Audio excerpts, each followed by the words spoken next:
Llegó a nuestra ciudad y en forma inmediata se dirigió al sector del Museo Regional, donde conoció esta obra bicentenario.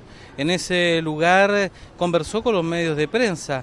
Fue consultado referente a la situación de la ley del gas, una ley que sigue pendiente en el Congreso. Quería preguntarle por el tema del gas. ¿La ley va a salir en definitiva? Bueno, el proyecto de ley está enviado al Congreso. Yo asumí un claro compromiso con la gente de Magallanes, que era que el precio del gas no se iba a incrementar durante nuestro gobierno y que íbamos a presentar un proyecto de ley de forma tal de compatibilizar la mantención del precio del gas para la gente de Magallanes y al mismo tiempo la viabilidad económica de ENAP. Y eso es lo que busca el proyecto de ley que está en el Congreso. Pero los magallánicos pueden estar muy tranquilos que el compromiso que yo asumí como presidente de mantener el precio del gas se va a cumplir. Hemos estado trabajando y conversando con Argentina porque Chile está desarrollando una gran capacidad de poder gasificar gas licuado, que lo podemos traer de cualquier parte del mundo, y eventualmente exportar gas a Argentina por el norte y poder importar gas en esta zona de Magallanes que tanto lo necesitamos. Volvió a reiterar que hay un plan Magallanes en 4 polos referente a la ganadería, al turismo, también a ámbitos de desarrollo y también de descentralización. Resaltó la aprobación, la renovación de la ley ex 889 a la bonificación a la mano de obra y también comentó sobre el futuro de Magallanes de acuerdo a los proyectos.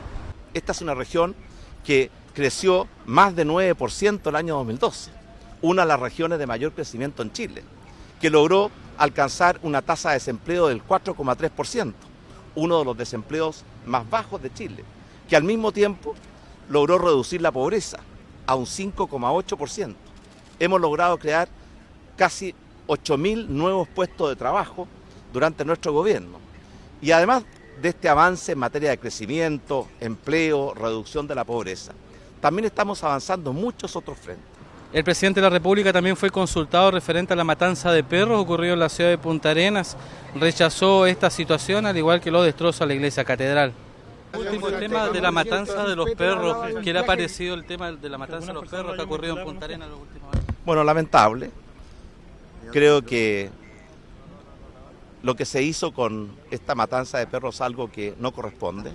Los perros también merecen tener un buen trato y tenemos que tener, eso sí, una política de una tenencia responsable de las mascotas.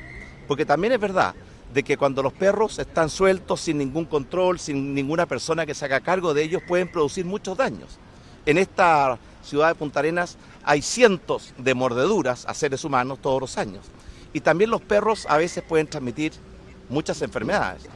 Posteriormente se dirigió caminando hacia el sector del Teatro Municipal, donde hubo incidentes cuando un grupo de dirigentes sociales y también del Partido Comunista intentaron expresarse a través de un lienzo y también de algunos gritos.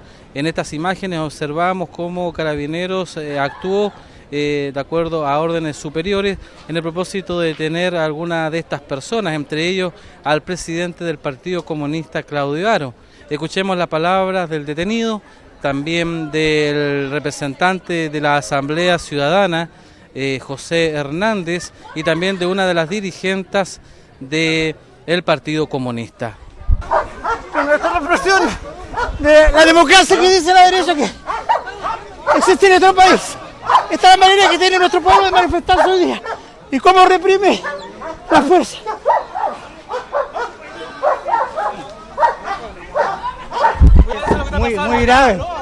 Muy grave. Esta es la democracia que se nos dice que tenemos en Chile. No hay libertad de expresión y eso es gravísimo lo que está pasando acá hoy día. Terrible lo que está pasando, dicen ustedes, han venido a manifestar, incluso Boric habló con el presidente por el lucro. Bueno, esta es una situación que demuestra la incapacidad de este presidente de dialogar con la comunidad. La única forma que teníamos nosotros hoy día para poder manifestar nuestro descontento, conjunto con dirigentes de la Asamblea Ciudadana, lo único que intentábamos hacer era desplegar un lienzo en el frontis del Teatro Municipal, y ni siquiera eso hoy día se permite en Chile. Hoy día vemos cómo los actos represivos por parte de Carabineros y Fuerzas Especiales actúan de esta forma. Con tan solo manifestarse, la gente hoy día no puede reclamar, no puede hacer sentir cuáles son hoy día los descontentos que tiene la comunidad. En esta caminata hacia el Teatro Municipal, el presidente conversó con el expresidente universitario, Gabriel Boric, quien le volvió a reiterar las intenciones y la deuda que tiene, según él, el presidente, con la educación pública. Le volvió a señalar que se van a seguir manifestando con el propósito de obtener educación gratuita. Ustedes han estado torneando al revés con la educación, han seguido incentivando el negocio de la educación y eso creemos que no se puede seguir permitiendo, presidente. Así que sepa que vamos a seguir en la calle movilizándonos por una educación pública gratuita y de calidad. Me parece muy bien, todos los chilenos tenemos derecho a expresarnos y a movilizarnos, somos un país libre y democrático, pero siempre hay que hacerlo en forma pacífica y respetuosa. Y además, el tema es que ustedes como gobernantes tienen el deber de escuchar lo que propone la gente en la calle. Por supuesto, pero además de eso, quiero decirles que este gobierno está profundamente comprometido con una reforma educacional, no solamente en la educación superior, sino que también en la educación preescolar, porque hay que nivelar la cancha desde la más temprana edad, y en la educación escolar ustedes tienen sus puntos de vista, estamos perfectamente dispuestos a escucharlos con atención y respeto. Luego de esta visita, el presidente se dirigió a una reunión privada y alista su viaje a la Antártica en las próximas horas.